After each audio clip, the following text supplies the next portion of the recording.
Hello, everybody. Welcome to the Nemesis Project. Don't worry, nothing is wrong with your listening device. Nothing is wrong with your YouTube device. I don't know if you have a dedicated YouTube device, but if you're watching us on YouTube, we are back. And no, unfortunately, it's not the Resident Evil Revelations yet, but me and Zach have watched the movie Resident Evil Welcome to Raccoon City. I'm Joe Dubs. And I'm Zach. Yes, and I'm gonna get down to it. I didn't like this movie. And we're gonna explain that. And I'm pretty sure Zach has the same. He might be a little more nicer than me with his review, but Maybe. I will have some nice things to say about this. But mostly it's negative. Mostly. So before we go into that, we heard about this movie a year or two ago, I think. Mm-hmm. That had really been in started development like in 2017, like while the last Paul Anderson movie was being made. Yeah, and apparently he's the producer because it's the same company, the producing company. So he's just like Constantine Films, yeah. So I wonder, I don't think he had a dabble in this at all. Maybe the only thing I could think of that had him like dabble into, he's like, you got to give him the fan service. And boy, oh boy, do they give you the fan service. If you were going into this movie not knowing anything about Resident Evil, you wouldn't know what the fuck is going on in this movie. Because literally half of the movie is straight up Easter eggs from all the fucking games. Yeah, and like what I was getting at though was like we found out about this movie like really a couple years ago or so, and I was just gonna say to reiterate to like build the connective tissue. Like I've seen that come up a lot, reading interviews with these people. What did you initially think when you heard like okay they're doing another Resident Evil movie? It's not connected to the Anderson movies. It's gonna have a different guy. That's all we knew at the time. That's all we knew. Well, the number one thing that the director said, and a lot of the cast and everybody that worked on the film, is that it's a love letter to Resident Evil fans. And, Yeah. and no, this is not a love letter. This is like, I fucked so many people, and I don't love you, so we're not getting together, kind of stuff. Like that's So you had like no positive. You were just kind of like neutral about it when you heard about it initially. I was a little bit excited because I'm like, all right, we're getting a reboot from the Paul W.S. Anderson movies. Like, I have a little faith, but then like things were coming out weirdly because they were like, oh, here's a picture. Like, oh, look at this. Here's the trucker. I'm like, oh, okay, they got the truck from Resident Evil 2. Okay. And then it's like, oh, look at the set of RPD. Amazing, by the way. That's a positive. The RPD police station looks good, and what I mean by look good, I mean from the outside, the gate, the lobby, and the one police fucking room that you're in that thing. The rest of it you never see, probably for obvious reasons. The parking garage looked good too. Yes, but with me, it was like a cautious optimism. And when things were coming out, and especially when they released the photos of the cast, I got a little worried. Yeah. I got worried. I got a little worried. That was when the cracks started to form for me. I saw the cast. I was like, I don't know about this. Like me, I was like totally neutral. I was like, well, they're gonna try again. It's not Paul Anderson. It's going to be a different take. So it's like, whatever. I'm gonna try to just stay as impartial as I can. Mm-hmm. So, yeah, like I was saying, though, when they first showed the cast, I was like, I don't know about this. There was a few of them, like Tom Hopper is like Wesker. And I was like, well, I mean, I don't know. If you dress him up right, maybe he could do it. Yeah, and we'll get into like each of the people that play the characters. Mhm. But the costumes of the characters really disappointed me. Um, Yeah. some I will give props. I liked Chris's outfit. Chris's outfit That actually guy. looked good. Yeah, and that guy looked kind of like you could pass him as Chris. It's like, yeah, that guy looks like Chris from like, especially from like the early video games. That's like he kind of reminds you of that his original look. Mm-hmm. Um, Wesker's costume was, I mean, he's got a really subdued look anyway. Like in the original game, he's wearing like all black and like he's got like a black vest and stuff. Yeah.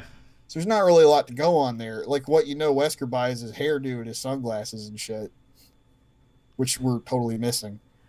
Oh yeah. Well, until the So, fucking end credit scene. oh, Yeah. Um. The police station uniforms garbage. They look like they're out of a high school play.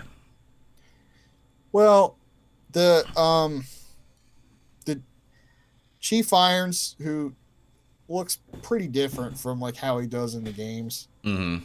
Uh, he looked more like a small town police chief or like a sheriff actually, Yeah. more than anything. He didn't look bad. He just looked different. The jacket was cool. Mm-hmm. Leon's outfit though was like kind of weird. It looked almost like he was wearing like coveralls, like the shit Michael Myers wears, just except they just put like like RPD patches on him and shit, and his sleeves were rolled up. And I'm like, that's not really what that looks like. Mm-hmm. They could have done it just like how they did in the remake of 2. They like to rip scenes from remake 2 so much. Remember when he was like he showed up in fucking street clothes and then he found a locker full of like riot gear and he's like, "Oh, this will help." And he puts it on. It's like that make way more sense. Why didn't they just do that? Well, they could have done a lot of things with Leon instead of what they did, but that's like the minor. Yeah. I guess we could go into characters now. I guess. You like you said, Wesker. I agree with you, Wesker. He. What if they ever do a sequel? I don't think they're ever doing a sequel after this. I'd be surprised if they do. But like the guy who plays Albert Wesker, Tom Hopper, he could definitely pull off a Wesker. Dress him up right. Obviously, he gets the glasses later on in the end credit scene. I don't really care if I spoil this shit. Fuck you. But Spoilers, guys. yeah, spoilers. He just needs an evil voice. He was a little off to me. Then again, I don't know. Based on like, I don't know. Have you ever seen anything with Tom Hopper in it? I believe I did. Hold on a second. The only thing I've ever seen him in was Umbrella Academy. I've seen him in Game of Thrones and then Black Sails, the pirate show. Okay. Like, to me, it's like what was going on with him was like the direction or the writing were just off in terms of like what they told him to act like and everything. He acted like kind of a fucking goof in this. Mm-hmm. And I'm like, that's not Wesker. That's not like, you don't have to do like one for one. This is an exact copy of his personality from the games.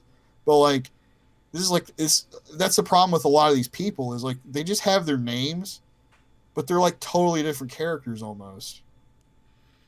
It's like nobody matches anybody in this movie. Yeah, and he's not a captain in this, right? I think he's captain of stars. Like he's the one that gives out the fucking orders and shit, and he's the one in charge of them. Just he doesn't fucking act like it at all. Yeah, you're right because like all the other people didn't match besides Chris Redfield, I guess. Like he's the one. Chris had that energy, that classic Chris energy, sort of. Mm-hmm. But even like that's down to like how they wrote his character, like how he's different. It's like all they like from the top. It's like you're at an orphanage. They took the orphanage from remake 2, which is like that was kind of cool because that was a neat little area. and like Claire and Chris are orphans in the orphanage and shit, and then like she runs away, and this orphanage is run by Birkin, who wanted to like give her away to some other family or some shit. William Birkin, that is. Yeah, that's another plot point that kind of pissed me off a little bit. Um, William Birkin, who's played by Neil McDonough, he does a lot of B-rated movies. He's done a couple of big movies here and there. He was in Minority Report. He was like one of the villain police officers that were going against Tom Cruise. He was in the Street Fighter Chun-Li movie as Bison. And him as William Birkin, the only thing I have to say about him is his final form on the train was good. Whatever fucking thing he was when he was fighting Chris in the little prison cell area, or whatever area that he was fighting Chris, and he's like, "Oh, I raised you," and he was like belittling him, because I was like, that came out of nowhere. I'm like, why is he belittling Chris Redfield? Like, wasn't he like his top kid? He like treat him like a father and all that stuff. Like, that didn't land at all. Yeah, now that you mention that, that made no fucking sense. Also, like that was his first form. Like, it was supposed to be his first form, but he was like so small and shit, and he can still talk. And I'm like, that's not what happens. Mm-hmm. He can't. It's like he loses almost all of his intelligence when he mutates the first time. But whatever, I guess. You know, I was looking at him, the guy that played Birkin, and I was like, if you just switched him and Tom Hopper and made him Wesker, maybe, because he kind of has that look, and Wesker's kind of an older guy on the team anyway. Yeah. He's in his late 50s, but he doesn't really look that old. He looks like late 40s. Mm-hmm. You could pass him. He looks like he would have more authority. He looks like an in charge guy.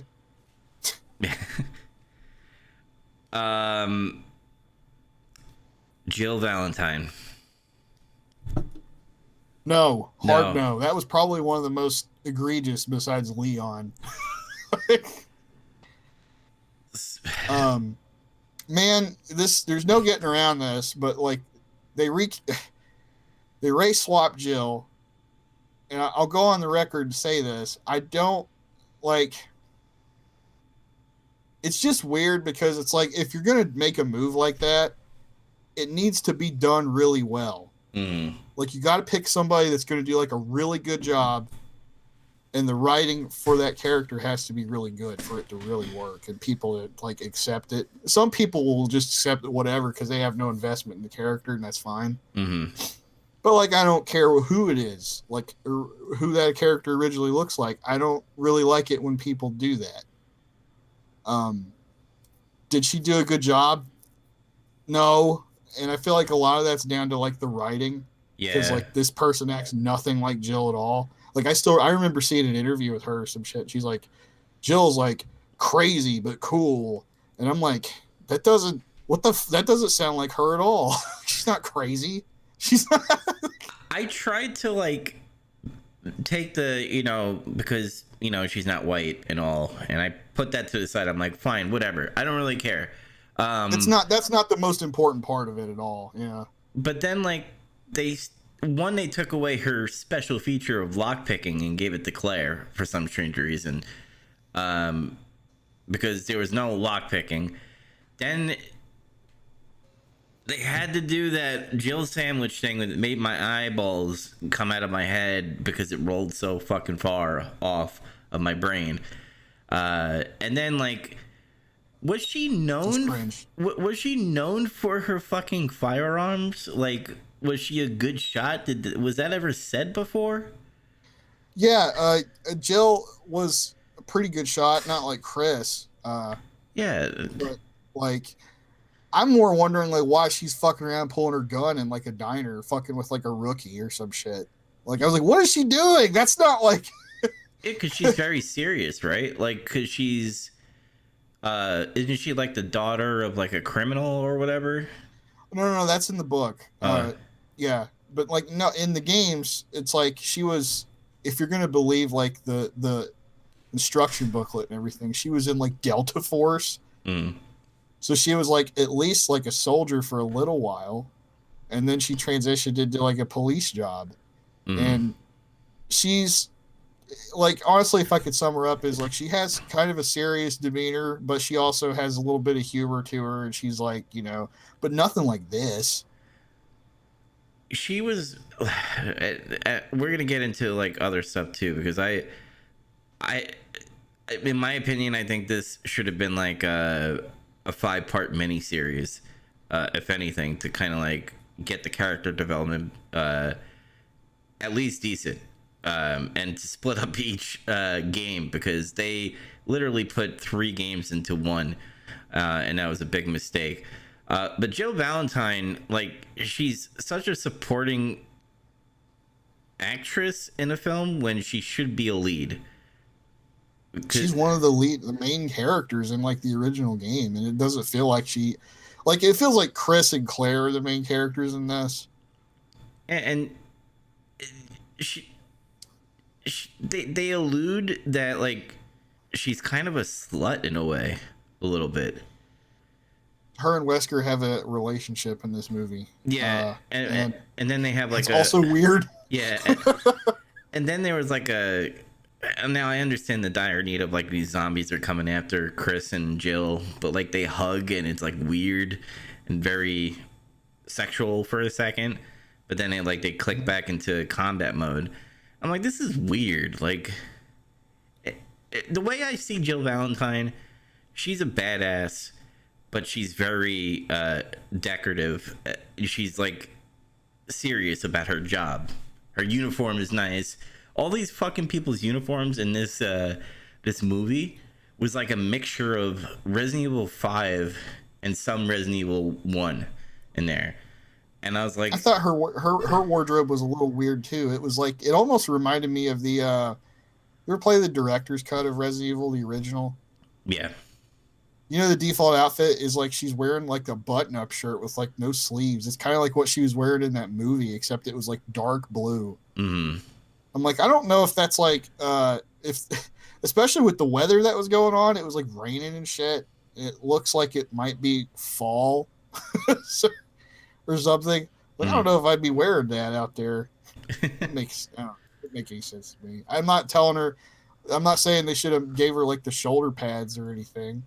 No, but at least they should have been uniformed, and I guess they were trying to make it laxy daisy and stuff with this like Bravo and Alpha team. Which, by the way, I don't think you see any of the Bravo team, right? Did we see at least one? You see very brief flash of one of them. No. And when they're remember when Leon's in the diner in the beginning, it's like it's after he wakes up hungover at his fucking hotel and he's like shit, and he drives to Raccoon City or whatever. Mm-hmm. And he's in that diner and he's like he falls asleep, and which by the way he does that a lot in this movie. He falls asleep like 3 or 4 times. They ruined that character in this movie. They really do. But like those 2 cops are like fucking with him. Mm-hmm. That's Bravo team. That's Enrico, and that's Dooley.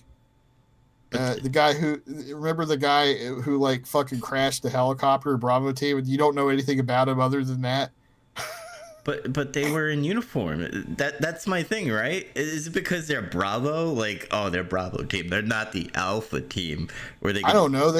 They just looked like beat cops to me. That's why like it didn't register with me until later. I'm like, what the fuck? That's them? And then it's like, where's the rest of Bravo team? And the most egregious thing is, where the fuck is Barry? Yes. Oh my God. He's not in this movie at all. The perfect time. If anything, if they wanted to throw around that Jill sandwich, I would have had, Barry in that diner going, "Hey Jill, I got you a Jill sandwich." Jill, I got you a sandwich. And he's just like, something stupid like that would get like just a brief chuckle. But like they put Richard on Alpha team and he's on Bravo team, and that guy looks nothing like Richard either. He's got like kind of a long hairdo and shit. Mm-hmm. I'm just like, it's not Richard. Like, that's Richard? Okay, I guess. Like Uh, 2/3 of Bravo's missing, or they're on the other team. There's no Barry. I tell you what though, I was like, I know they weren't gonna do it, but I was like, come on, please throw in Rebecca Chambers in her fucking gym outfit, like Wesker in his desk or something. That would have been a good throwback. Joe Easter. gets mad. Like, what are you doing with this? I Pedophile. thought we were together. um, I have to get this out of the way. The truck driver, too much.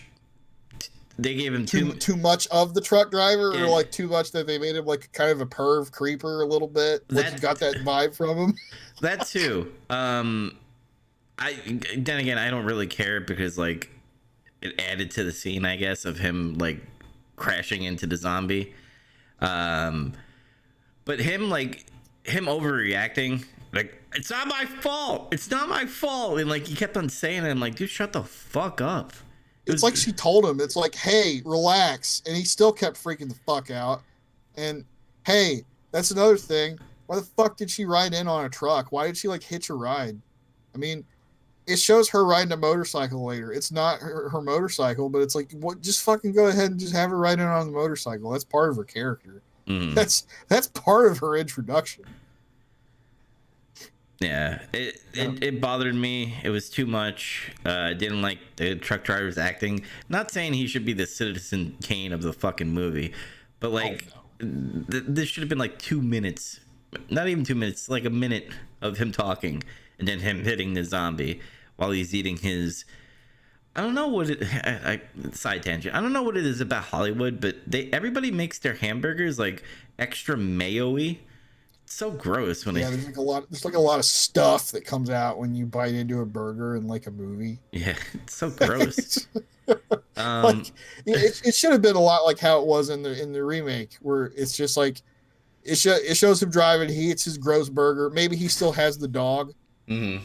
Although I don't know why the dog is like licking up blood on the road. That's like fucking weird. Like, yeah, it's retarded dog.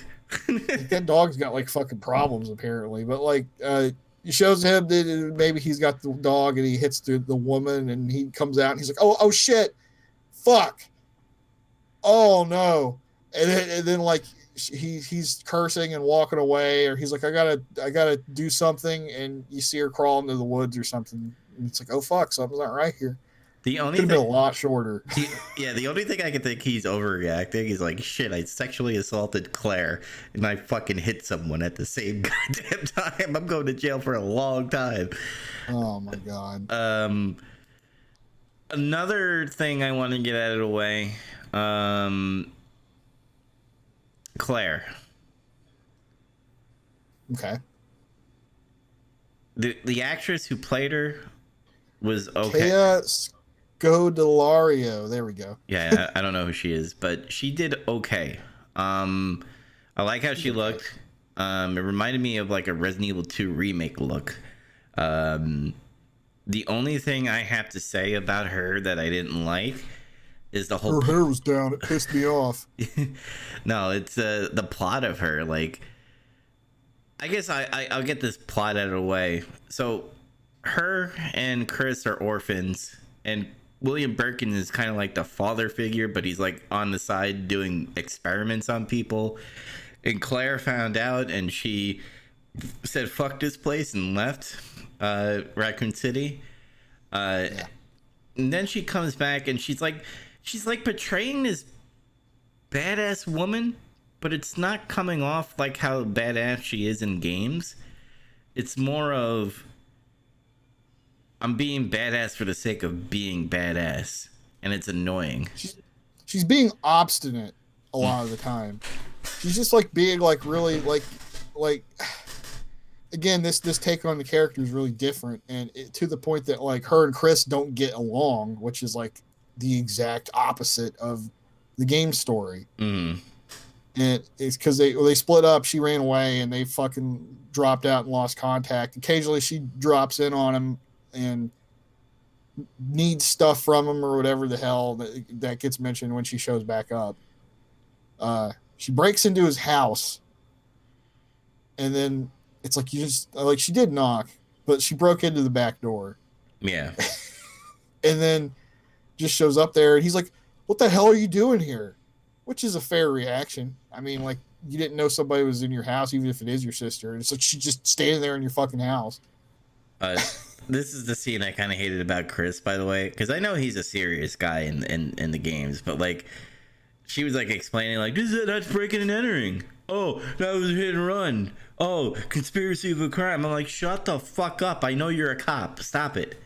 Like, Yeah, he's like a little. He's also being obstinate in his own weird way. mm-hmm.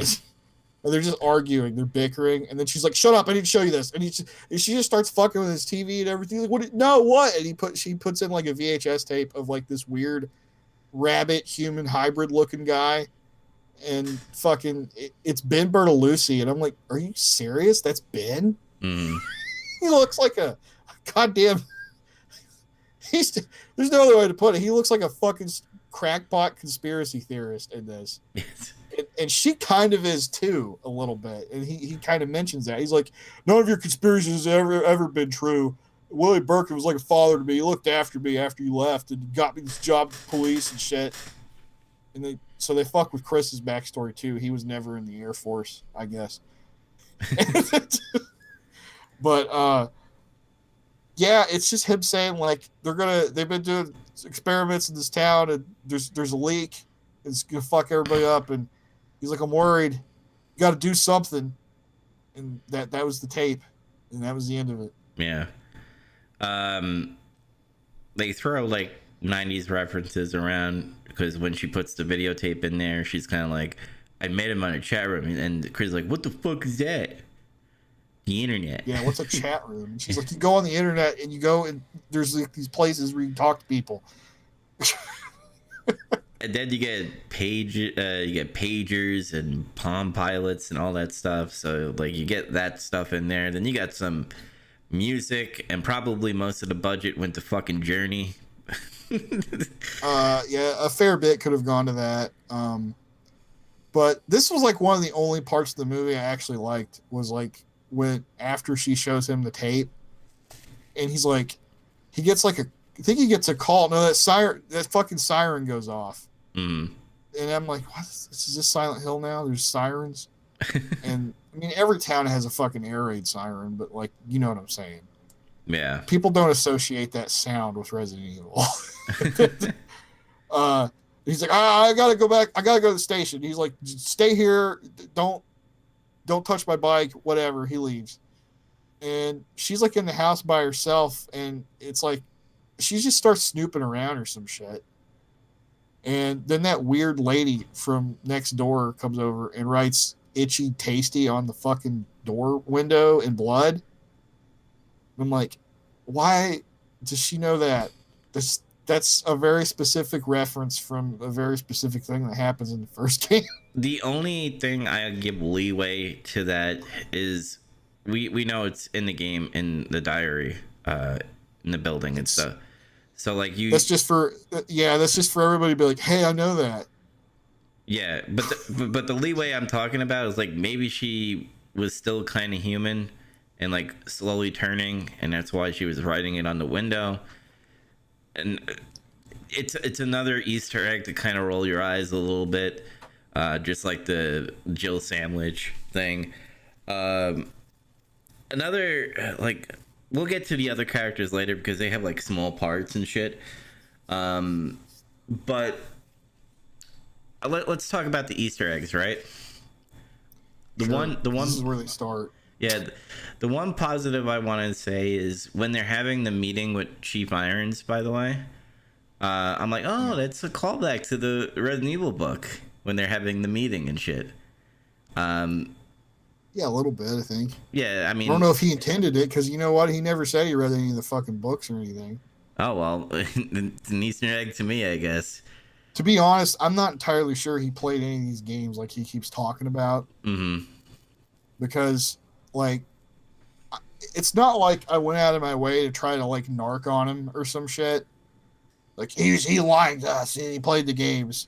No, I think a majority of these people that, like, fucking do these movies and that are based on comic books or like video games or whatever, they don't actually play this stuff or whatever or read it. They get somebody else to do that for him, or like show him a YouTube supercut or some shit of some scenes or whatever. Mm. This dude's story stayed the same. He never played games. He saw somebody playing it on PlayStation. He watched somebody else play it. He's like, that may be a gamer. And then there's like a massive gap where he never talks about anything, any stuff in the game, or never talks about playing other games. And then he talks about how I saw the Resident Evil 2 remake and that made me an avid gamer. And I was like, I thought the first game made you an avid gamer. You see, there's like holes in his story. It's like he obviously didn't play this shit. And there's like small things that kind of piss me off, right? Like the only puzzle in the fucking and now I'm not saying like the movie should have all puzzles and shit. Like they should like go find the medals and put it into the statue and open up a door. No. But they threw in the piano thing in the Spencer Mansion, and the whole time I'm like, why are you having Wesker do this? Like, why don't you have Jill do it in some way? But I understand because of the plot of the movie, he's being this secret agent trying to get the G virus, and the fucking puzzle was solved. The piano music notes are on his Palm Pilot to open up a door.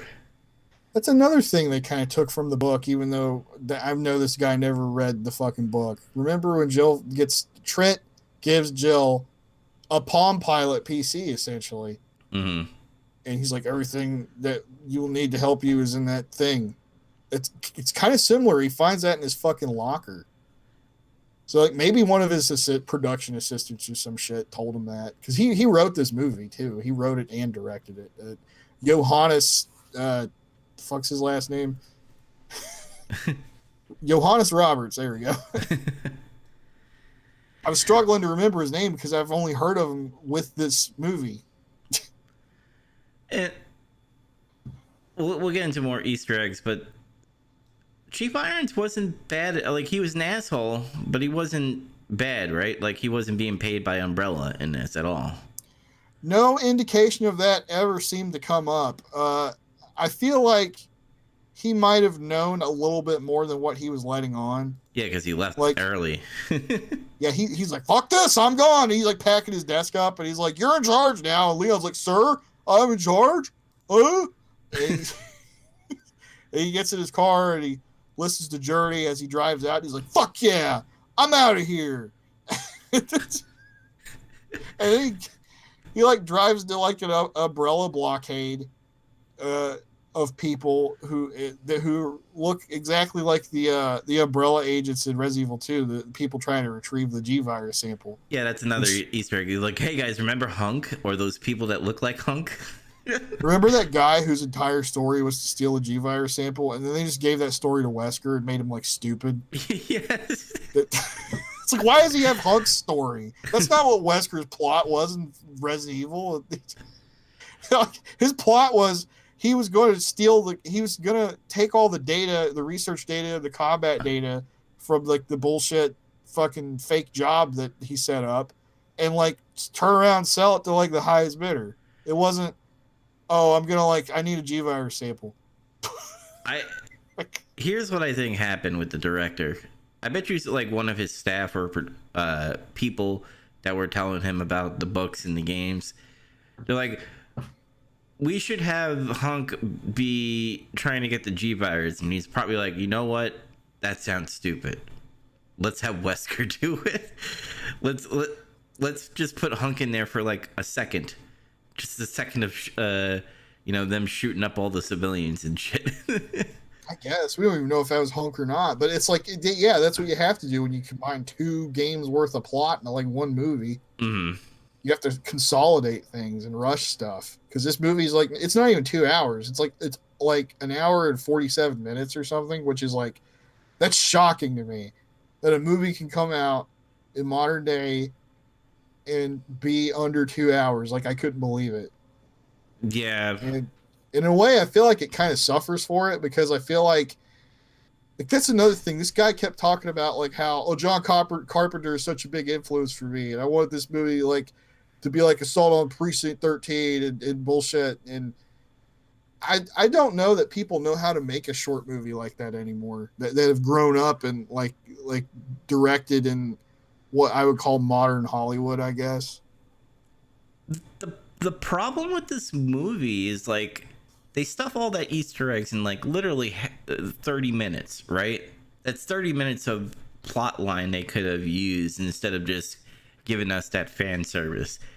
But then like when finally the action is starting to pick up and like have a storyline where I'm kind of like, all right, let me see where this goes now, because we're seeing the Spencer Mansion, we're seeing William Birkin turn into whatever he is, and then they're on a fucking train, and I'm like, this.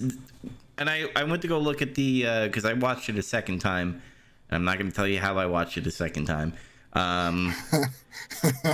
but I found out magically how much time was left in the movie, and I was like, holy shit. When I first watched this, I was like, I had the same reaction as how I had it the second time. I'm like, wow, it's over. And then, you know, we obviously got the end credit scene of oh, we'll explain what happens to Wesker and why he like wakes up in a body bag. But the enemies too, like the zombies didn't look good to me at all. No, they didn't. They looked like fucking. That's why I didn't get to say this, but I was gonna say like that first zombie that you see, like when she's in Chris's house and she gets attacked by it and the child zombie, which was one of the only decent scenes in that movie. I would say is when she's like the four itchy tasty thing was dumb, but like that whole scene building up that tension of that attack and her getting out of there was good. Yeah. I was like, that's the zombie. It just looked like a cancer patient or something. And the only thing I could think of is like the outbreak is happening now, and like they're slowly turning. Like I know in Walking Dead, the show, they talked about like how each season passed on, and you could see with all the rotting flesh and stuff. That's because time goes on, and flesh obviously rots as the time goes.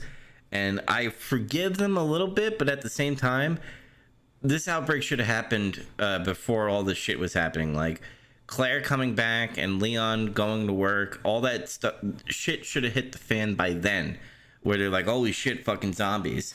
Instead, you have, you know, them at the diner, they're having a good time, and then like Leon's like, ooh, what's happening to your eye there? And she's like, oh, it happens. I'm like, it happens, or it happened, you know, nothing serious. I'm like, okay. That kind of shows that it's an outbreak. Then you had the itchy tasty, like they look like cancer patients next door with their hair falling out. And then with the enemies again, Lisa Trevor being somewhat of the Mr. X of the group. Not even that. Yeah. She's like in a weird role where it's like, that's another really odd scene that happened in the very beginning of the movie, which is like, apparently there's a little bit of a urban legend going on in the orphanage. It's like, oh, there's a monster lady that lives in the orphanage, and it comes and wakes Claire up in the middle of the night, and she's like, I saw her. And Chris is like, go back to sleep. There's no such thing. Go to sleep. And she gets up and tries to find it anyway, and she does. She finds Lisa Trevor hanging out in the fucking orphanage. Mm-hmm. Just like, it's not a very good version of her. That was another thing that made me go, oh no, is when I saw Lisa Trevor and it looked terrible. It looked cheap. It looked cheap, and it looked like it's more of a Silent Hill character than the actual, Lisa Trevor that you see in Resident Evil Remake. Which, by the way, all the stuff that you read for Lisa Trevor in Resident Evil Remake, go read that. Do that instead of what you see in this movie. Because when she's in this movie, I'm just like, I'm rolling my eyes. I'm like, oh, they're doing the experiments thing. And then obviously we get that another Easter egg of the Code Veronica with the twins and the dragonfly thing. Claire doing bad acting and shit when she's like reading the files and she starts ripping the fucking oh my god. Yeah. And Leon's like, this is the only time where I was like, Leon like showed up, you're like, yo, stop, what the fuck? Yeah. And then The only good thing I will say is William Birkin's final phase. Cool on the train. I'm actually okay with that. It's not what the game is. I understand that because it went in the train. It's like a big vagina mouth thing that's like sucking up the train. But this one, I was like, I guess they put all their time and energy into that thing, and they put all the makeup into the Spencer Mansion zombie, the one that turns its head. That's another Easter egg, by the way. That also doesn't really look like a zombie. Yeah. He looks like a radiation mutant. And it's funny because like that Johannes Roberts said he was more inspired by like that Chernobyl show or whatever. Mm-hmm. And I'm like, oh, that might explain why they don't really look like zombies. It's like, look, I know you said like in The Walking Dead, like over the course of the show, they become more rotten. Mm-hmm. I still remember the first season, they still looked like zombies. True. Like, I don't think in a post-Walking Dead world you can have zombies that look like this anymore. It's just going to come off as really fucking cheap, and nobody's going to like it. Mm-hmm. It's like, it's not even that hard because you could still get by with like doing Romero makeup and shit, probably. Yeah. Like something like a mixture of that with maybe with the weird mutation face or something. Just something more than that. It just doesn't look right. And the only other thing you see is like a liquor. Yeah, the liquor looked good. I will say. Oh, there was dogs. There was PS3 dogs. Yes.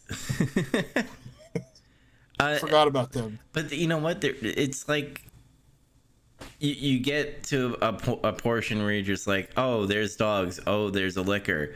But you and me as like hardcore gamer, again, casual fans, casual moviegoers are never gonna know how we feel about the games and books. But me as a gamer who played Resident Evil 2, I was terrified of the liquors. Me as a gamer playing Resident Evil 1 and Resident Evil 2, the dogs coming out of the windows and shit, those were iconic, and there was nowhere that to be found. They had a chance to do other things as well. Like, that's why I said they should have had a mini-series, because imagine having like giant spiders. Now I know it's outlandish and stuff to have like these huge ass spiders in like the sewers and shit, but like having that live adaptation, I think would have been great. Maybe by a better studio than what's going on right now, but like having that would have been cool. Mr. X, which apparently there was ideas thrown around, and apparently there was a picture going around that Mr. X was going to be in the movie but got scratched, and I'm like scratching my head. I'm like, why? If that director was such a big fan of Resident Evil 2 remake, wouldn't you want to have that in the movie to be a threat? He said they designed a Mr. X like a mock-up, like a model or something like that, or like his head. Mm-hmm. And they decided not to use it because he's like, it just doesn't fit in with my movie. And I'm like, how? Why? I don't know. And that goes into something that I kind of want to talk about, is him talking about what this movie is, because he keeps like, he starts off talking about like, oh yes, this Resident Evil was like this horror thing that I was looking for in the 90s when I was in like my 20s, my late teens and early 20s. Mm-hmm.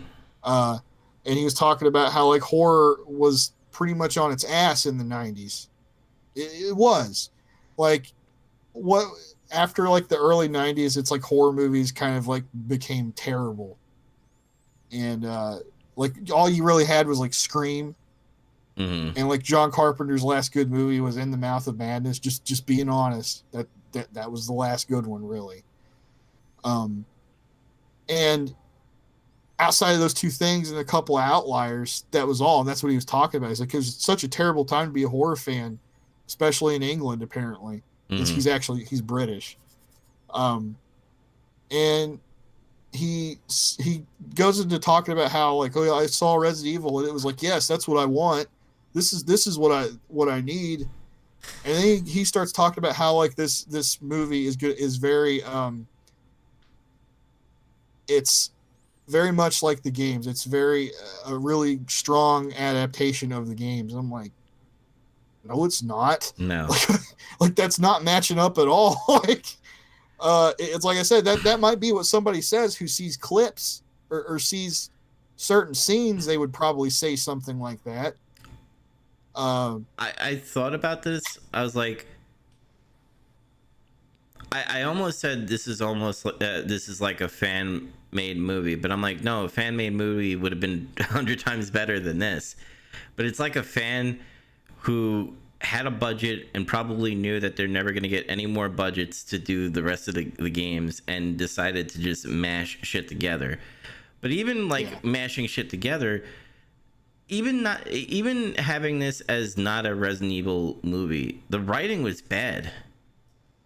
Wasn't particularly good, and they took a lot of bad liberties with like characterization and stuff. Mm. But I was gonna say like this whole thing about how it's very faithful. It's very faithful. Like it's like their idea of faithful is just having like these Easter eggs and these references, Yeah. and they lose all their context. None of the context is present. It's just all you see that thing. That's something that was in the games. And Robbie Amell, the guy who plays Chris, kept talking about all that we it's like it's pretty much that, except we're putting in connective tissue to like make these things work better. And it's like I kind of get what he's saying, but that's not really what's actually happening in the movie when you watch it. Because like I guess I'll be real, I'll be 100%. This is what I really think is people still have like this weird thing about adapting games in Hollywood, and it's just people still don't seem to really quite get it. The Sonic the Hedgehog movie was like a total fucking anomaly as far as I'm concerned. Yeah. That was a bizarre, like I'm gonna do my own take on this that actually worked. That's what that was. Yeah, the thing with Sonic though is like they take a beloved franchise, right? And they Hollywoodize it, but they give it respect, and they get to like make their own movie, you know, trying to mend the times with, you know, the 2000s and 20s, with, you know, a Sonic game, and mend it together, and they did it, and like you said, it's phenomenally. But with this movie, it's kind of like they just did it for the sake of doing it. And with the fan service, they did it to just go like, all right, fans, we did it. You wanted to see Spencer Mansion? There it is. Yeah. You wanted to see Jill and Wesker and Chris and Richard and Bravo team and everything. They're here. Mm-hmm. It's like, no, they're not. But like, this is what I was getting at though, was I think they think we just want one for one of like the game story. That's not really what like the fans necessarily want. I think that would be a very easy paint by the numbers movie to just make a movie of the first game story. But no, it's like what they want is kind of like what Robbie Amell is saying, is like create some of that connective tissue with these moments. And that's stuff like the thing where they're all sitting in the Star's office before Irons comes in. Those scenes like that, like scenes of these characters actually being like people in this setting. And like that's what needs to translate in like a TV or a movie adaptation. And we don't really ever get it. It didn't happen in this either. I tried to think like logically how Hollywood thinks, right? Because they're never, like you said, they're never gonna take like the first movie and do it like scene for scene in the game. It's just never gonna happen, or at least be close to it, in my opinion. The only person that's gonna do that is a fan, and if they have a lot of money, they'll put it on YouTube or Vimeo. I tried to think how I would fix this movie, so I thought I'll quickly go through it. I would have had the first 30 minutes of the movie, like how they did this 30 minutes of the movie. I would have had the Spencer Mansion stuff in there, but like sped up a little bit, where they get to this mansion, Shit happens. There's zombies. Albert Wesker is turns on the team, and then captures Chris. And somehow, I tried to like think this logically and cheesy and stupid enough that Hollywood would do it, where he would have Chris like call up Claire for help, and like Claire would come into town trying to find her brother, and then like see Leon, and Leon would not be a fucking stupid idiot, but he's like the rookie that's at the police station, and he don't understand where is everybody. There was no Marvin, by the way. Yeah. I would have Marvin fucking be there with Leon, and then you just do Resident Evil 2 while trying to find Chris. And that's how I would do that movie. Now, if it was me, I'd do a TV show. Yes. Like, do like 13 episodes or whatever the fuck. That's the first game story. And if it's successful, you can have more for season 2, which will bridge into Resident Evil 2 story or something. But yeah, geez, it's like when they send Chief Fire sends like all the stars out to the mansion. They're trying to figure out what's going on, what the source of this alarm is. Mm-hmm. And Bravo crashes, all 2 of them. Why did 2 guys get their own fucking helicopters? What the hell? Why are these zombies like super fucking strong that can break through helicopter glass? I don't know. They don't. It's weird. It's like they portray the strength of the zombies, and it's like it's just whatever it needs to be to suit that scene.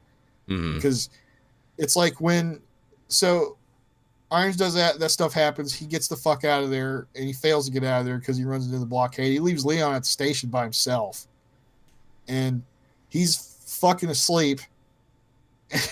And then the trucker from the beginning of the movie crashes, because that kind of is supposed to mimic what happens in 2, is he gets bit by a zombie, except in this case his dog fucking bit him, and who licked up infected blood, and he crashes into the front of the police station. He doesn't hit the police station, but it's like right outside that gate, and it explodes. This doesn't wake Leon up at all. He's passed away in that fucking chair in the front desk. And then there's like this pause, and the zombie walks in. The trucker zombie is on fire, and it starts playing this ridiculous goddamn music that makes it a comedy scene. Yeah. And Leon still doesn't wake up. I feel like I don't care how heavy of a sleeper you are, you're going to feel that vibration from a tanker truck skidding on the fucking ground outside and exploding. The sound's probably going to wake you up. And I feel like if a flaming man enters the room you're in, that's probably going to wake you up, because you're going to feel like the temperature difference, or like you're going to smell that awful burning flesh smell. And what the fuck? And then he wakes up and freaks out and like barely manages to take care of that guy or some shit. I can't even remember what happens there, because I was just so goddamn disappointed. Yeah, Leon was definitely the disappointing character in my opinion in this whole movie. They did him dirty. That's the thing I don't understand, is like I would argue that Leon is probably the most well-known and liked character from Resident Evil. Like, in terms, like, normies know who Leon is a lot, and because of Resident Evil 4 and Resident Evil 6 and stuff. And it's like the character that most people recognize and like, they just did him the worst. Mm-hmm. I don't get that. Again, it's like it's down to Hollywood. It's like the director, like somebody told him about the video game and the books, and he just like, no, it has to be this way, because how am I going to sell this to people? And it's like, no, you're selling it to us. You made this game as a love letter to Resident Evil fans, so you got to give us something good. And for me to fix this, by the way, having doing like the Spencer Mansion in the beginning, and then having Claire show up and having Resident Evil 2, you could literally throw in Resident Evil 3 in there as well, because 2 and 3 happen at the same time. And then you could have that, Yeah. you could have the dynamic of two strong female leads, Jill Valentine and Claire Redfield, together with Leon. And Or Carlos, yeah, that too. And having that would be awesome. And what I fear the most is that they're gonna make a sequel, and it's gonna, instead of having Nemesis like chase around Jill, they're just gonna be like putting Mr. X to chase around Jill.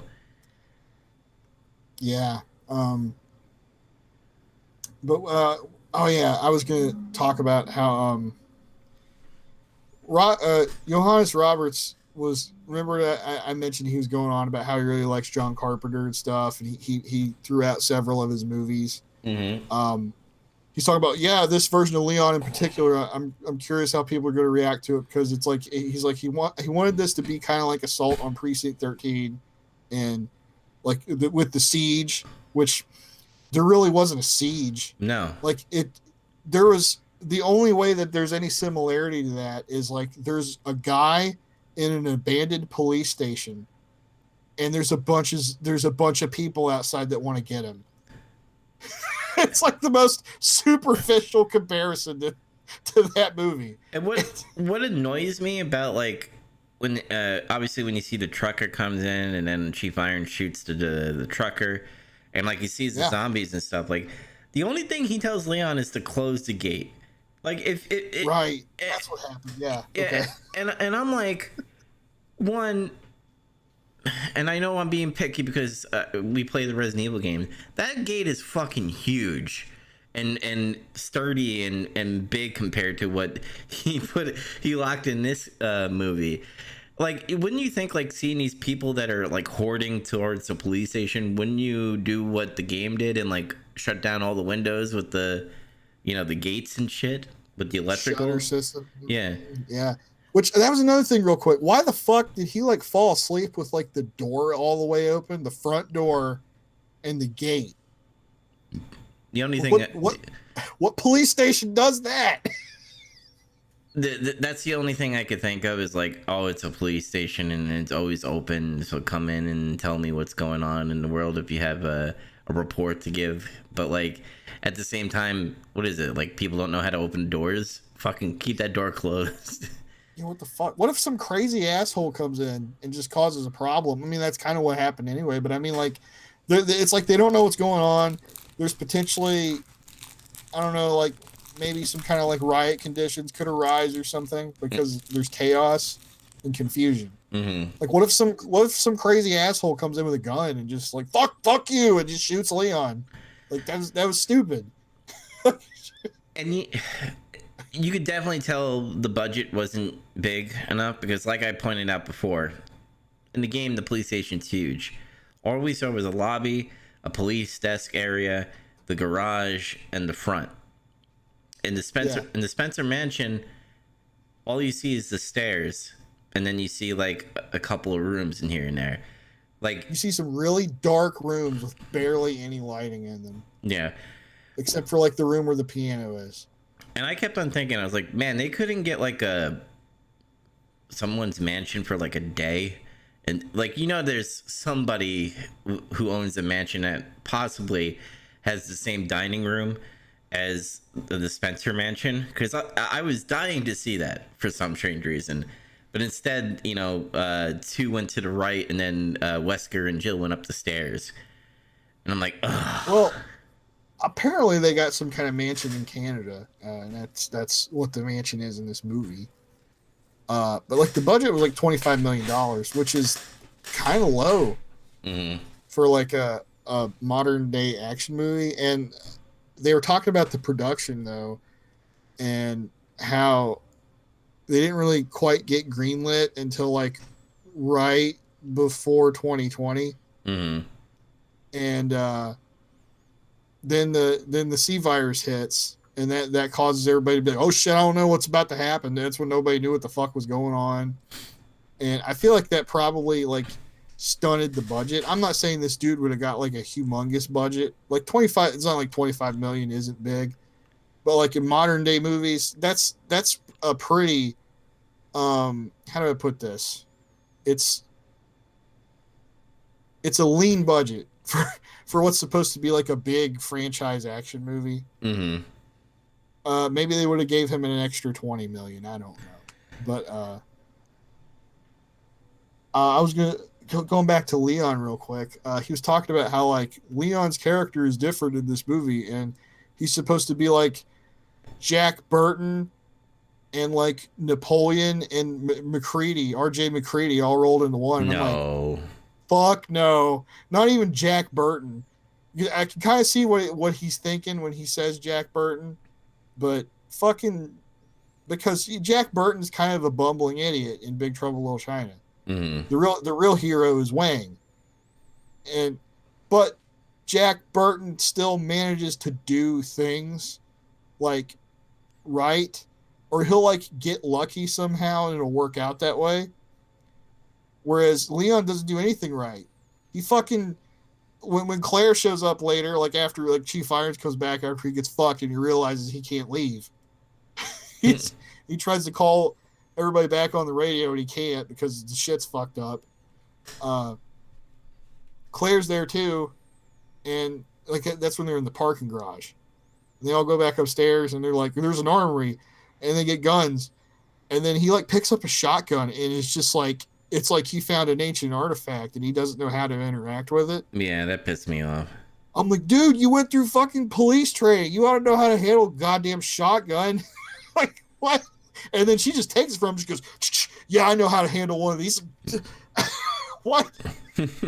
Like, I'm not doubting that she can because, I mean, in the game, but like. But he's trained on that. He should know how to do that. And it's pretty sad. But yeah, like, yeah. I tried to think, like, what other character Leon, like, acts like. And the only thing I could think of is, like, it's Leon, right? But like and I know this is a Resident Evil podcast, but he's like kind of like Orange Cassidy a little bit where he's lackadaisy, but he's Leon. He's lackadaisical. I like how you say that though. Yeah. Lackadaisy. Yeah. And it's like they did him dirty, and I know this is Leon is more like what you would have expected Brad to act like. Yes. Before Resident Evil 3 remake, where they kind of like made him not as much as a total bitch. Because it's like in Resident Evil 1, he fucking gets scared and flies away and leaves everybody high and dry. Mm-hmm. Just because there was gunshots. It's like, what the fuck? You don't know what's happening. You left your entire team. They could still be alive. No, fuck it. And then like in 3, he's like running around like a little bitch. It's terrifying. Granted, I don't blame him because of what he saw. But like, still, it could be like he could group up with Jill. They could like have a better chance of surviving. Instead, he just decides to fucking run away on his own. This movie also felt like a roller coaster ride, but like not in a good way. Because I'm like looking into Raccoon City. I'm like, oh my god, we're getting to see Raccoon City, right? But it doesn't feel alive at all. No, there's almost nobody there, and that. Robert Johannes was saying, or Johann Roberts, I said his name backwards. But he was saying like this, what I'm going for in this version of Raccoon City is it's a dying town because Umbrella left. And he's saying like that was something he picked up on in the games. I'm like, it wasn't a dying town. And Umbrella wasn't ever leaving. It was just like they were still there, and it was like a smaller town, and Umbrella kind of helped build it up. Because their business made it bigger. It's kind of like when wherever the fuck Walmart started in Arkansas or some shit. Yeah, but the thing is, like, I'm looking at the scenes, right? Because you have the one scene where you see like the traffic light and like the small town, like with all the homes and shit. You see that, and then you see the area where Chief Irons is trying to get out, but like the Umbrella hung people are there. And even that scene doesn't look like a lot of people. Like, it looks like 4 people just showed up and they just shot them. Like, you would think, like, people knowing that shit's happening where like all these zombies are starting to like eat their people, eat their, you know, sons and daughters and wives and all that stuff. Like you would think the whole town would want to get out of Dodge, and it's just like three people. In a movie adaptation based on a game where there's like a citywide zombie outbreak, even on like the PS1, you got more of a feeling that there's, oh my god, I'm in a city and it's overrun with zombies than what this movie put forth. Mm-hmm. On a smaller budget, on lower technology. And the build, what bothers me about the build up to this whole thing is like, even when they start fighting William Birkin and shit, it doesn't have that build up like, aha, I'm the villain and all that stuff. It's kind of like, I've been mutated because Wesker, you know, shot me. and now I'm mutated because that's my work and I want to keep it, so I'm going to stab myself.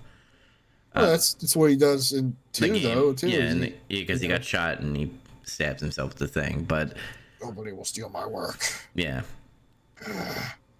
Like other movies, especially the one with Mila, and I'll say her name wrong, Djokovic.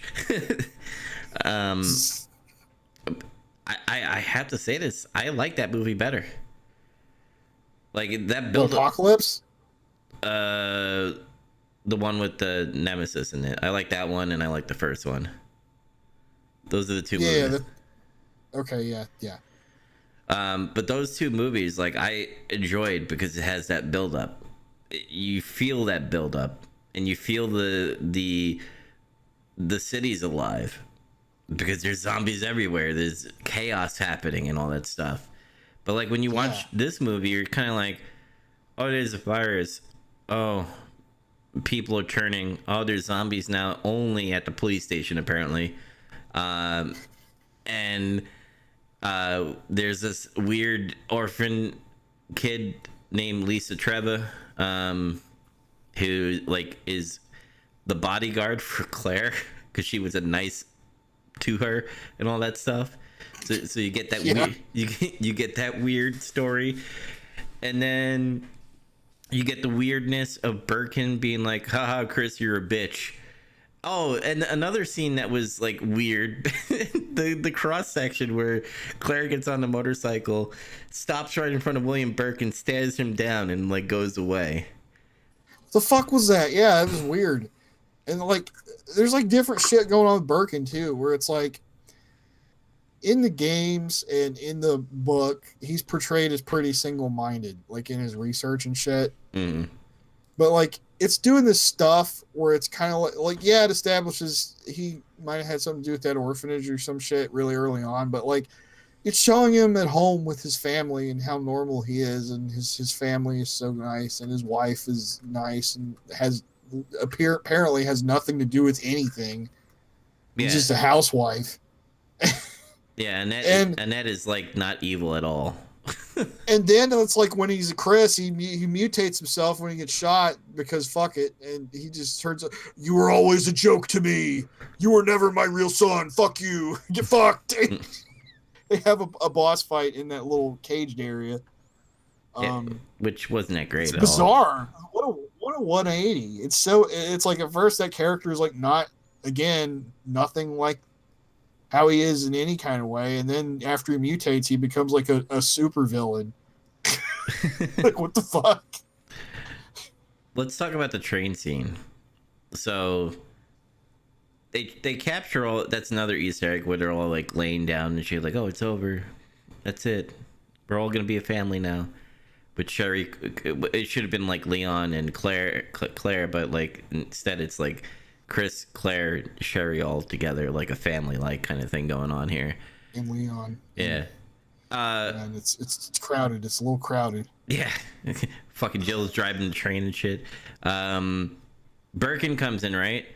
And Leon has the rocket launcher. And I kept on thinking to myself, because they made this kid a fucking joke throughout the whole fucking movie.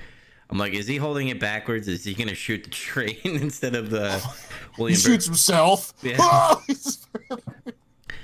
and by the way, I said that William Birkin, his final form was cool, but that explosion that happened was not cool.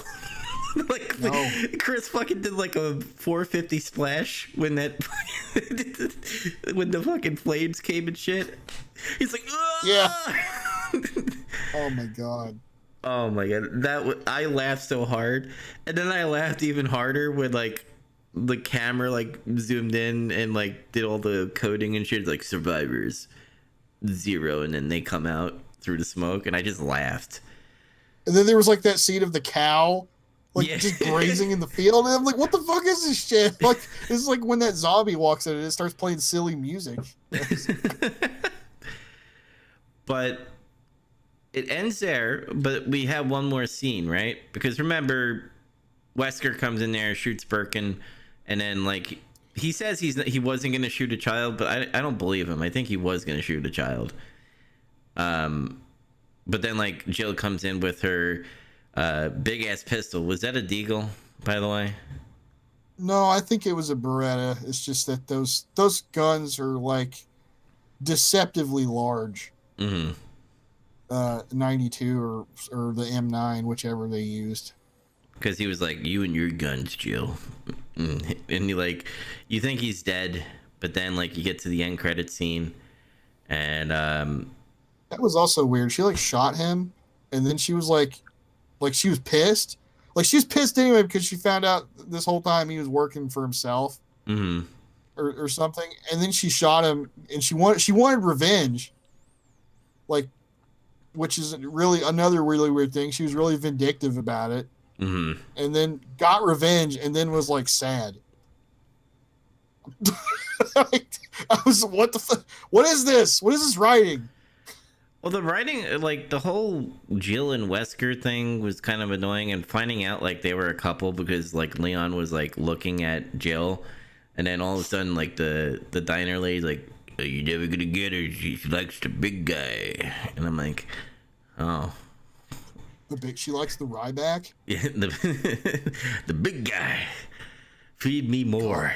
But the Poor woman, whoever that is. Oh, I want to get this out of the way too.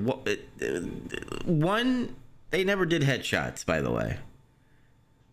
And that was the number one thing that we always learned in zombie movies and also zombie games. You aim for the head. You can shoot for the head.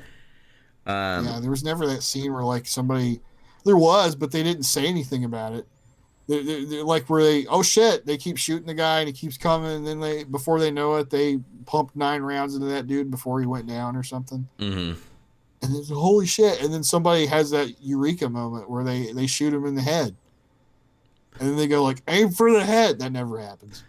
Yeah, and this movie, because how we talked about the characters, how they don't look like each other. They had to announce their names a lot in this movie. Be like, hey, this is Jill Valentine. Oh, hey, this is, Leon S. Kennedy. Like, they had to do the full name, so you just be like, hey, that's this person. I knew that. I watch it again whenever you do. I don't know if you're gonna spend money to watch it. Hopefully, it shows up on Shudder or Netflix or something. Which, by the way, I think they should do that. I don't think they're not gonna make money on DVDs at all or Blu-rays. Just put this straight to fucking Netflix. You'll get somebody that will watch it. Be like, oh, Resident Evil. Let me go watch it. But like, watch it again, and you'll notice that each character has to point out the name, and it's super annoying. No pronouns, pal. Always say their name. But the end credit scene where Ada Wong shows up in the trench coat and shit and gives Wesker his sunglasses. Yeah, because he climbs out of the body bag and he's freaking out. He's like, I can't see. And then, yeah, she gives him sunglasses, and it's like, oh, he got his sunglasses after. Mm-hmm. I'm just like, no, that doesn't. God damn it. This is all wrong. That's not how any of this happened. I have to ask this director, did he really think that this movie was a masterpiece to us fans, that he would put a fucking end credit scene for a cliffhanger for a fucking sequel of a movie? No, I think he got an option to direct this movie for a job, and he realized it was it could potentially be a fairly big movie because of the last 6 that came out, Mm. and and fucking faked it till he made it, and he made it, and it's just kind of bleh. And thankfully, we're not the only ones that recognize that. Um, God, but like, yeah, that's yet another thing they fuck up. It doesn't. Again, Wesker being apparently killed and coming back doesn't have to be one for one exactly like how it was in the game. Mm-mm. But making him connected to Ada Wong immediately is like flying in the face of like a whole other plot point altogether. Yeah. Which no, because he fucking hired her later. Yeah, now it's the other way around. Yeah, it's like, what the hell? Which I could forgive that in a little bit. If this movie was written well and that happened, I'd be like, okay, that's kind of new. All right, but the movie wasn't written well. The movie wasn't good, and like having that in there is just like, if they do a sequel somehow, it's gonna be muddy waters from here. I don't think they're going to, because right now, movie's been out for almost 3 weeks or so, and it's only made just barely over $25 million, which was its budget. Yeah. So and that's not breaking even. When you see, oh, it made just as much as its budget, it broke even. That's not actually breaking even. Like, that's not including marketing or any of that other shit. Yeah. Really, what studios look for is like, you have to make twice the budget. Really. Mm-hmm. And depending on what studio it is, they may want even more than that. So this movie's not going to make it. And I think this guy's done. So I don't think it's going anywhere. If anybody's out there that's like, whoever owns the rights to Resident Evil for making movies, I guess, this wasn't it. This was far beyond it. The only thing I will say is, yeah, you got all the stuff that we asked about in the Mila movies, the Paul W.S. Anderson movies, but it wasn't done right. It was done to just appease that fan service, and always having too much fan service is not good, because that means you don't know how to write things. It's like they superficially thought, it's just like I'm saying, how this dude is more or less a hack fraud.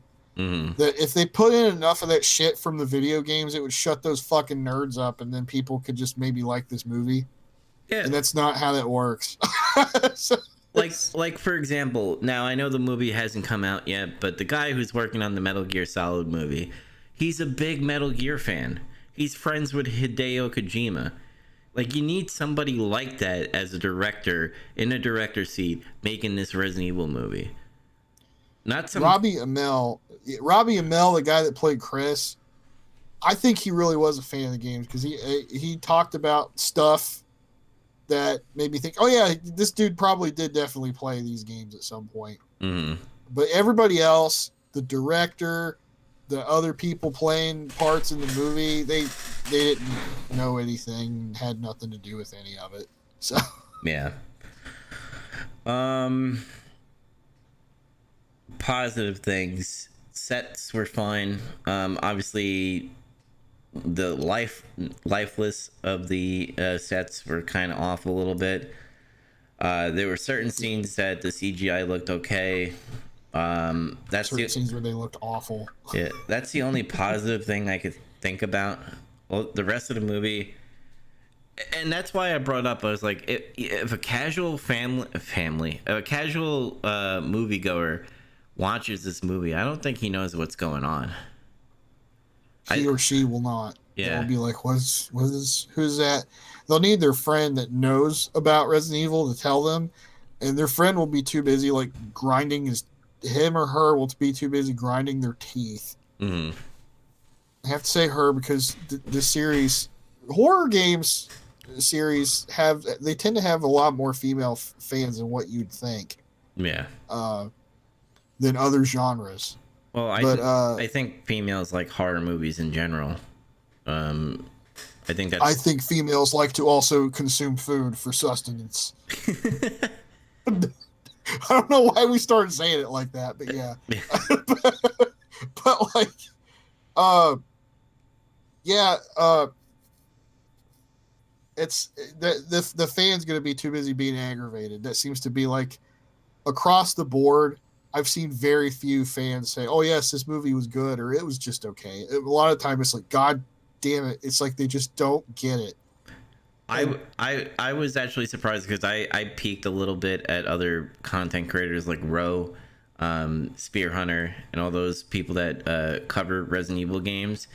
They were disappointed in the movie, and then there's others that like are saying it's okay or good just so that they can still get free shit from Capcom. And yeah, like IGN, like the guy who reviewed it at IGN gave it kind of like a mercy review where I think he gave it a 6 out of 10 or something, and said, "Oh, this was mostly a pretty good adaptation." I'm like, no, fucking is it? You're just being a shill. because that's the thing with a lot of reviewers now. It's like they think the game or movie is bad, they will not get free shit, and that's not how the ethics of that is not great. But that I digress on that. That's a whole other story. But and let me make this a disclaimer, by the way. By us shitting on the movie, we're not telling you to go fucking find these people on Twitter and tell how shitty they did. It's not their fault. It's the writer's fault. And I'm not telling you to go the director's fault. Yeah, it's the director's fault and how it was written.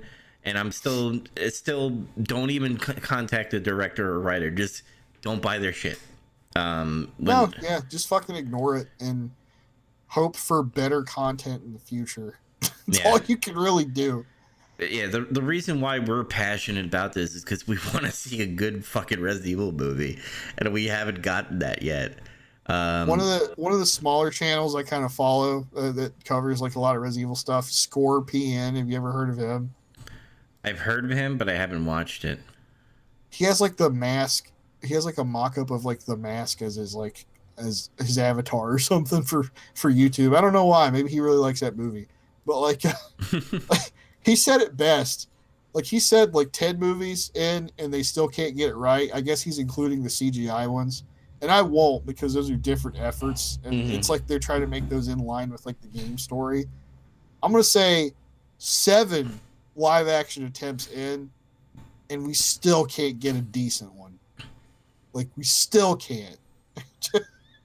But like I said, we need that savior. We need that person who likes the game, who's going to direct the movie and give it a good, like, I'm okay with them Hollywoodizing it so that a casual fan or a casual moviegoer will go see this movie. Because let's face it, everybody, us hardcore Resident Evil fans are a small portion of the movie going that happens in this world.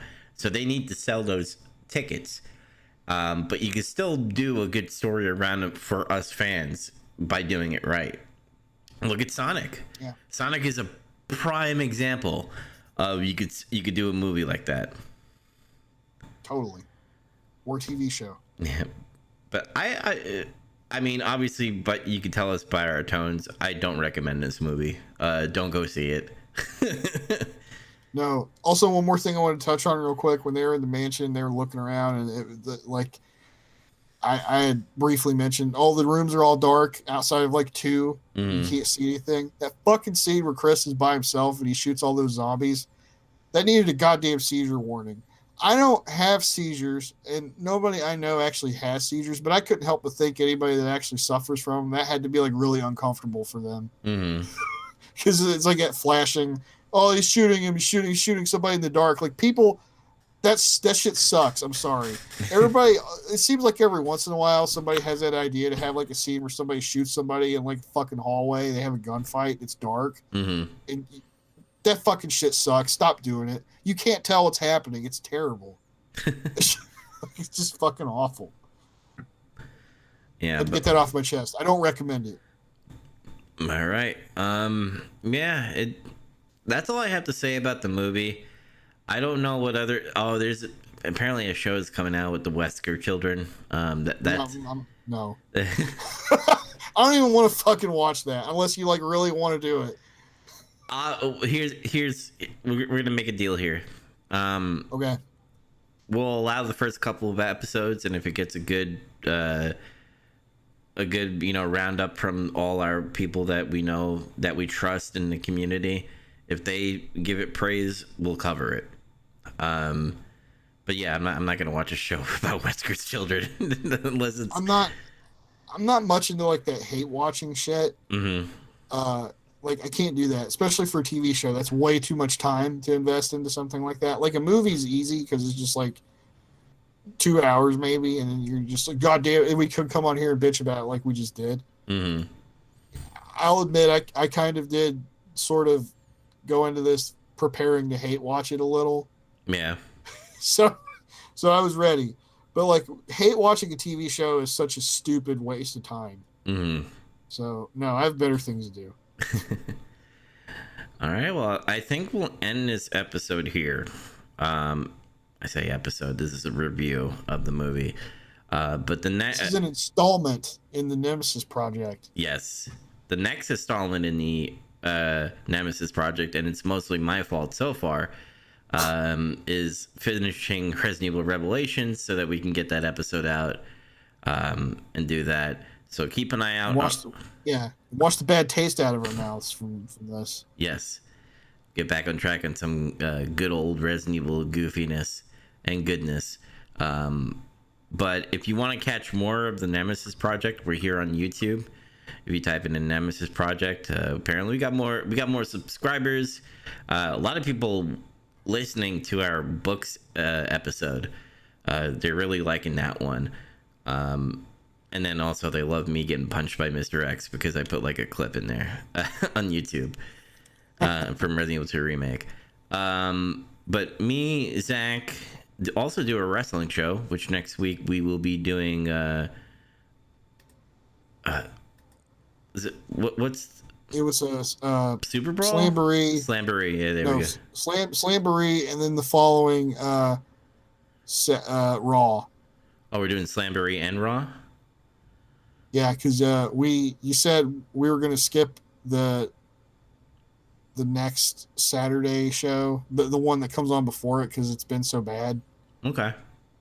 And then we're gonna watch Slamboree and then Raw, and then we'll watch the next Saturday and see how it does, because the build up into Slamboree has not been that good.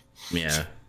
So, and Getting Some Color, which we also stream on my All Dubs Wrestling channel, where I do All Dubs Wrestling on YouTube, and we're also on all the podcast services. So if you type in Getting Some Color, we're on there.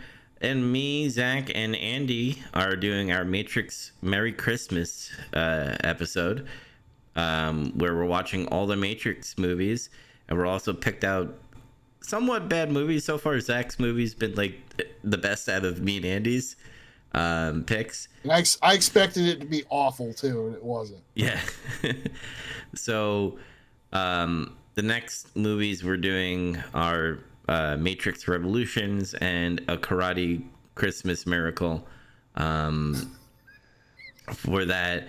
And then the following after Christmas week, because we're taking that week off of Christmas, we're also doing Matrix 4, because that's coming out the December 22nd, and we're covering it after the Christmas week. Whoa.